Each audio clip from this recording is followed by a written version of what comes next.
Hello friends, good morning from ஷெராய். So இன்றைக்கி நம்ம எங்கே போக போகிறோம்னா ரெடி ஆகியாச்சு. ரெடி ஆகிட்டு நம்ம ரெசார்ட் பக்கத்தில் கொஞ்சம் தூரத்தில் ஒரு 3-4 கிலோமீட்டர்ஸில் பீச் வாட்டர் கேம்ஸ் அப்படின்னு போட்டிருந்தாங்க. நிறைய ஆக்டிவிட்டீஸ் பீச்சில் இருக்குதுன்னு போட்டிருந்தாங்க. ஸோ அங்கே தான் பிரேக்ஃபாஸ்ட் முடிச்சுட்டு போக போகிறோம். ஸோ இதுதான் நான் நடந்து போயிட்டுருக்கேன்.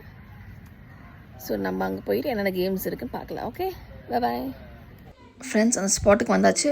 பீச் இருக்குதுன்னு பார்த்தா இந்த மாதிரி ஃபுல்லாக கார்டன் கேம்ஸாக இருந்துச்சு. அப்புறம் அங்கேருந்து அப்படியே எட்டி பார்த்தப்போ தண்ணிக்கு மேலே இந்த கேம்ஸ் எல்லாம் இருந்துச்சு. வாவ், நல்ல ஒரு எக்ஸ்பீரியன்ஸாக இருக்கும் போலன்னு சொல்லிட்டு டிக்கெட் வாங்கிட்டு போயிட்டோம். அங்கே பேக்கேஜஸாக வச்சுருக்காங்க. ஒன்று வாட்டரில் ஃப்ளோட் பண்ணிட்டு பண்ணுற மாதிரி, இந்த போட்டிங் கயாக்கிங் அந்த மாதிரி. இன்னொன்று ஸ்கை கேம்ஸ் ஃபுல்லாக மேலே கீழே ஃபுல்லாக தண்ணி இருக்குது, நம்ம மேலே பண்ணுற மாதிரி ஜிப் லைனு, அப்போ ஸ்கை ராக்கெட் கேம் வச்சுருக்காங்க, கிளாஸ் பிரிட்ஜு, சைக்கிளிங்கு, ஸ்கைலி அந்த மாதிரி வச்சுருந்தாங்க. ஸோ அங்கே தான் நான் போக போகிறோம். ஸோ அங்கே பார்த்து மேலே ஜிப்லைன் டவர் ஏறிட்டுருக்கோம். ஸோ ஜிப்லைன் டவரே 3rd floor. பயங்கர ரஷ். நாங்கள் போன டைம் ஒரு குரூப்பாக ஃபேமிலியோடு வந்திருந்தாங்க, ஒரு 20 மெம்பர்ஸ் பக்கம். ஸோ அவங்களுக்கு அப்புறம் தான் அதனால் நாங்கள் அங்கேயே விஆர் கேம்ஸ் வச்சுருந்தாங்க. அங்கே பார்த்தீங்கன்னா பேக் வாட்டர்ஸ் அப்படியே உங்களுக்கு தெரியுது, அதில் தான் ஃபுல்லாக நடக்க போகுது. நீங்கள் போகிற மாதிரி இருந்தால் மதியம் 2 o'clock அந்த ரேஞ்ச் டைம் போனீங்கன்னா நாங்கள் போகிறப்பே 12 o'clock ஆகிடுச்சு. ஸோ அப்போ சூரியன் பீக்கில் இருந்தார். அதனால் பயங்கர கீழே வெயிட் பண்ணுற டைம்லேயே ட்ரெயின் ஆகிடுச்சு எனர்ஜி. ஸோ மேலே போகும்போதே நான் டவருக்கு போகும்போதே நான் தண்ணி குடிச்சு தான் போனேன். இப்போ நான் விஆர் சாகஸுக்கு போயிட்டு வரேன். பாருங்கள் எப்படி இருக்குன்னு. ஸோ இது ஃபஸ்ட்டு ஒருத்தர் போனாங்க, எங்கள் அப்பா நினைக்கிறேன். ஆக்சுவலி அவர் ட்ரை பண்ணார் ஜிப் லைனை. அதில் பார்த்தோம். இப்போ அடுத்தது கொஞ்சம் வியூலாம் எடுத்துகிட்டு கீழே மம்மி தான் ஷூட் பண்ணினாங்க. இதெல்லாம் கொஞ்சம் வியூலாம் எடுத்து அங்கே தான் ஃப்ளோட்டிங் பிரிட்ஜ், தண்ணியில் பண்ணுற ஸ்போர்ட்ஸ் எல்லாம் இருந்துச்சு, போட்டிங் அதெல்லாம். ஸோ இது இங்கே டவர்லேருந்து அந்த சைடு பிரிட்ஜுக்கு போய் கனெக்ட் ஆகும் ஒவ்வொரு டவர்லேருந்து. ஸோ நெக்ஸ்ட் நான் வரேன், எப்படி இருக்குன்னு பாருங்கள்.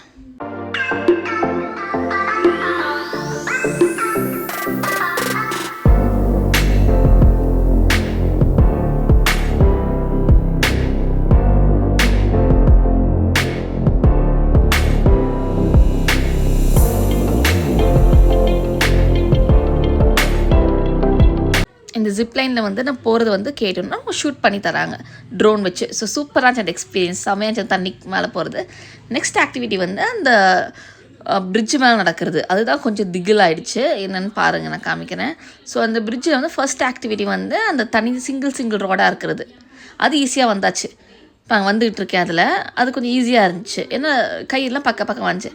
மேலே ஹூக்கில் கயிறு கட்டிட்டாங்க இன்னொரு வயர் வச்சு. கடைசியில் கொஞ்சம் தடமாச்சுன்னா பின்னாடி இன்னொருத்தர் வர ஆரம்பித்தோடனே ஆட்டோமேட்டிக்காக எங்கள் ஷேக் ஆக ஆரம்பிச்சிருச்சு. நெக்ஸ்ட் இந்த லாக்ஸ் வரிசையாக இதுவும் ஈஸியாக கடந்து வந்தாச்சு. நெக்ஸ்ட்டு எங்கே நான் ஸ்டக் ஆனோம்னா அந்த வரிசையாக டயர்ஸ் போட்டிருந்தாங்க. அதில் கேப் கொஞ்சம் அதிகம். ஸோ அதில் ஸ்டக் ஆயாச்சு. ஏன்னா மேலே ஒரு ரோப் போட்டு கட்டியிருந்தாங்க. இந்த இடத்துல ரொம்ப எனர்ஜி ட்ரெயின் ஆகிடுச்சு. என்ன முன்னாடி இப்போ அவங்க லேட் பண்ணிட்டாங்க. அந்த மேலே ரோப் வரைச்சிக்கிச்சு. பட் கஷ்டப்பட்டு வந்தாச்சு. ஆனால் சூப்பராக எக்ஸ்பீரியன்ஸ். Next cycle. இதுதான் எனக்கு ரொம்ப பிடிச்ச டாஸ்க்கே. நான் ரொம்ப பயந்தேன். ஆனால் ஈஸியாக சல்லுன்னு வந்துட்டேன். தண்ணி மேலே போகிறப்போ இன்னும் த்ரில்லாக இருந்துச்சு. ஒரு அப்படியே பாட்டு பாடணும் போல இருந்துச்சு. அவ்வளோ ஹாப்பினஸ் அந்த சைக்கிள் மேலே போகும்போது.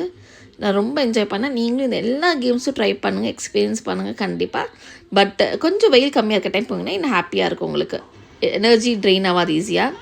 ஸோ இப்போ அங்கேருந்து நான் ரிட்டன் வரேன். நல்லா இருந்துச்சு. எனக்கு இன்னொரு டைம் போன ஆசையாச்சு. ஆனால் டைம் போக முடியாது. பேக்கேஜ் திருப்பி நம்ம ஃபஸ்ட்லேருந்து பே பண்ணோம். ஸோ சூப்பராக இருந்துச்சு. இது பயங்கர ஈஸி. பார்க்க தான் பயமாக இருக்குது, ஆனால் பயங்கர ஈஸியெல்லாம் முடிச்சுட்டு ஒரு 1 லிட்டர் தண்ணி குடிச்சிருப்பேன். ஸோ 5 நிமிஷம் உட்காந்துட்டு அப்படியே கிளம்பியாச்சு ரெசார்ட்டுக்கு. ஏன்னா முடியல, பயங்கர டயர்டாகிடுச்சு அவ்வளோ வெயிலில் பண்ணது. ஸோ இதுக்கு நான் 10 out of 10 கொடுப்பேன். அவ்வளோ சூப்பராக இருந்துச்சு இந்த வாட்டர் ஸ்போர்ட்ஸ்.